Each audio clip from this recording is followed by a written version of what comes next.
आज के इस वीडियो में हम वर्ग 7 के विज्ञान से अध्याय 15 बतलाएंगे और इसका नाम है जीवों में श्वसन। तो जीवों में श्वसन के हम सभी प्रश्न एवं उत्तर को हल करेंगे। तो यहाँ पे पहला प्रश्न है, सही उत्तर पर सही का निशान लगाएं। तो एक का कौन नंबर प्रश्न है, अंतः श्वसन के समय पसलियाँ, इसका ऑप्शन नंबर 1 है बाहर की ओर गति करती है, 2 नंबर में नीचे की ओर गति करती है और 3 नंबर में है ऊपर और बाहर की ओर गति करती है और 4 नंबर में गति बिल्कुल नहीं करती है। तो इसका हो जाएगा ऑप्शन नंबर 3 हो जाएगा, ऊपर और बाहर की ओर गति करती है। अब ख नंबर प्रश्न है, उच्च श्वसन के समय पसलियाँ, हो जाएगा ऑप्शन नंबर 1 में नीचे और अंदर की ओर गति करती है, इसका दूसरा हो जाएगा नीचे की ओर गति करती है, तीसरा ऑप्शन हो जाएगा ऊपर की ओर गति करती है और चौथा ऑप्शन हो जाएगा बाहर की ओर गति करती है। तो ख का जो आंसर हो जाएगा वो हो जाएगा नीचे और अंदर की ओर गति करती है। तो ये हो जाएगा इसका। अब गांव में है, मछली में श्वसन के लिए अंग है। तो मछली में श्वसन के लिए अंग है, इसका ऑप्शन नंबर 1 है फेफड़ा, 2 में है त्वचा और 3 में श्वसारंध्र और 4 में है गलफरा। तो इसका हो जाएगा ऑप्शन नंबर 4 गलफरा, इसका आंसर हो जाएगा। अब यहाँ पे घाव में है, श्वसन के फलस्वरूप गैस निकलती है। तो यहाँ पे इसका ऑप्शन नंबर 1 है हाइड्रोजन, उसके बाद 2 में नाइट्रोजन, 3 में है ऑक्सीजन और 4 में है कार्बन डाइऑक्साइड। तो इसका ऑप्शन नंबर 4 हो जाएगा कार्बन डाइऑक्साइड। अब 2 नंबर प्रश्न है, कॉलम ए के शब्दों को कॉलम बी के शब्दों से मिलान कीजिए। तो यहाँ पे कॉलम ए दिया हुआ है और इधर कॉलम बी दिया हुआ है। तो यहाँ पे कॉलम 1 में है रंध्र, तो रंध्र जो है सो पौधों में होता है, ठीक है। तो 1 का हो जाएगा 2 और 2 नंबर में फेफड़ा, तो फेफड़ा होता है मनुष्य में, तो ये हो जाएगा 2 का 4 में मिला देंगे, ये हो जाएगा मनुष्य का। और 3 में है गलफरा, तो गलफरा जो है सो मछली में होता है, तो 3 का हो जाएगा 1 नंबर मछली हो जाएगा। और 4 में है त्वचा, तो त्वचा हो जाता है केचुआ में, तो ये हो जाएगा ऑप्शन नंबर यहाँ पर 3, इसको 4 से हम 3 को मिला देंगे, तो ये होगा प्रश्न संख्या 2 का उत्तर। अब प्रश्न संख्या 3 है, रिक्त स्थानों की पूर्ति कीजिए।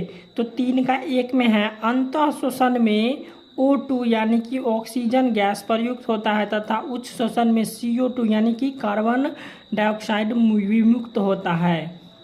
उसके बाद 2 में है कार्बन डाइऑक्साइड चूने की पानी को दूधिया कर देता है।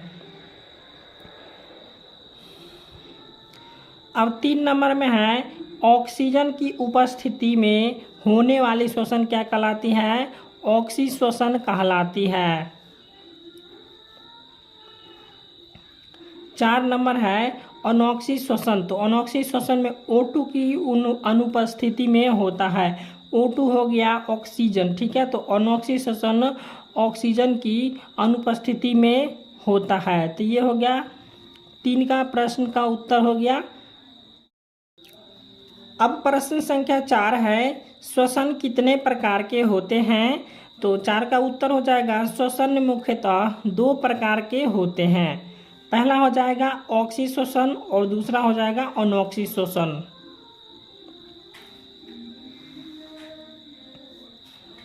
अब प्रश्न संख्या 5 है, अनोक्सी श्वसन क्या है। तो 5 का उत्तर हो जाएगा ऑक्सीजन की अनुपस्थिति में ग्लूकोज का अपघटन अनोक्सी श्वसन कहलाता है। इस क्रिया के फलस्वरूप अल्कोहल, कार्बन डाइऑक्साइड तथा ऊर्जा प्राप्त होती है। तो ये हो जाएगा प्रश्न संख्या 5 का उत्तर। अब प्रश्न संख्या 6 है, श्वसन की क्रिया में ऑक्सीजन का महत्व बतलाएं। तो यहाँ पे 6 का उत्तर हो जाएगा ऑक्सीजन जीवन के लिए उपयोगी है। जो ऑक्सीजन ग्रहण करते हैं वह कोशिकीय श्वसन की क्रिया करता है, एंजाइमों की सहायता करता है और रक्त शरीर के विभिन्न भागों की कोशिकाओं में पहुंचाता है। उसके बाद ऑक्सीजन रक्त के साथ मिलकर ऑक्सी हेमोग्लोबिन बनाता है और ऑक्सीजन ग्लूकोज के साथ अभिक्रिया कर CO2 प्रदान करता है और ऊर्जा होता है। ठीक है, तो ये हो जाएगा प्रश्न संख्या 6 का उत्तर।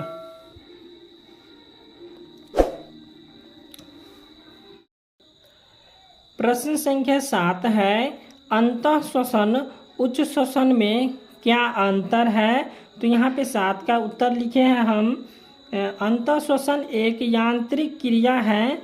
अंतः श्वसन के समय पसलियाँ ऊपर और बाहर की ओर गति करती है तथा डायफ्राम नीचे की ओर गति करता है, जिस कारण वक्ष गुहा का आयतन बढ़ जाता है और वायु फेफड़ों में प्रवेश कर जाते हैं। अतः सांस लेने की प्रक्रिया को अंतः श्वसन कहते हैं। अब यहाँ पे उच्च श्वसन में लिखना है, तो यहाँ पे उच्च श्वसन में बतला देंगे। यहाँ पे उच्च श्वसन हो जाएगा, उच्च श्वसन भी यांत्रिक क्रिया है जब ऑक्सीजन में फेफड़ा में पहुँचता है। यहाँ पे लिखेंगे जब ऑक्सीजन, ये में काट देंगे, जब ऑक्सीजन फेफड़ा में पहुँचता है तो पसलियाँ नीचे अंदर की ओर चला जाता है और डायफ्राम पहले की स्थिति में आ जाता है। सांस बाहर छोड़ते हैं, अतः सांस छोड़ने की क्रिया को उच्च श्वसन कहते हैं। तो ये हो जाएगा प्रश्न संख्या 7 का उत्तर। अब प्रश्न संख्या 8 है, सांस लेने, छोड़ने एवं श्वसन में क्या अंतर है? ठीक है, तो चलिए इसको हम बतलाते हैं।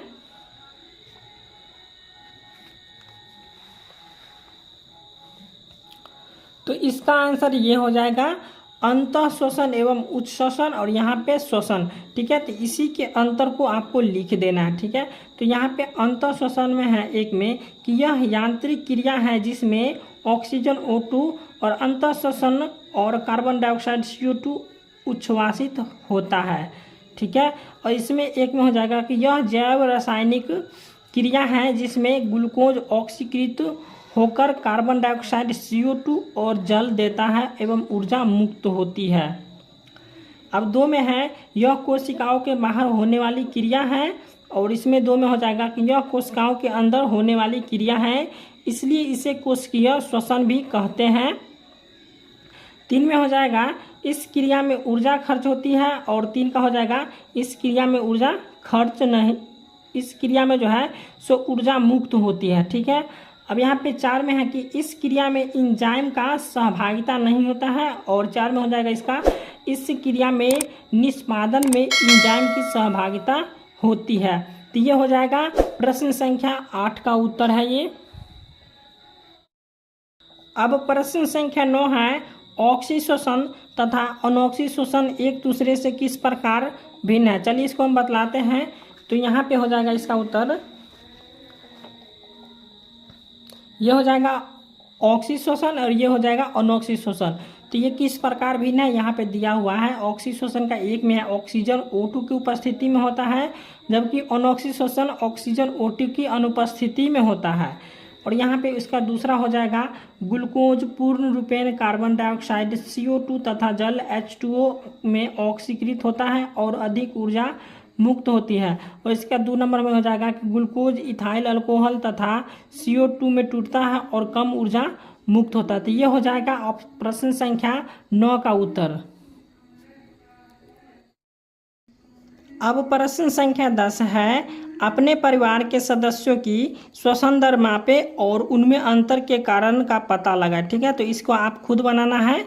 अब यहाँ पे 11 नंबर में है कि यदि धरती से पौधे को समाप्त कर दिया जाए तो क्या होगा, कक्षा में चर्चा करें। तो ये आपको सर बतलाएंगे। ठीक है।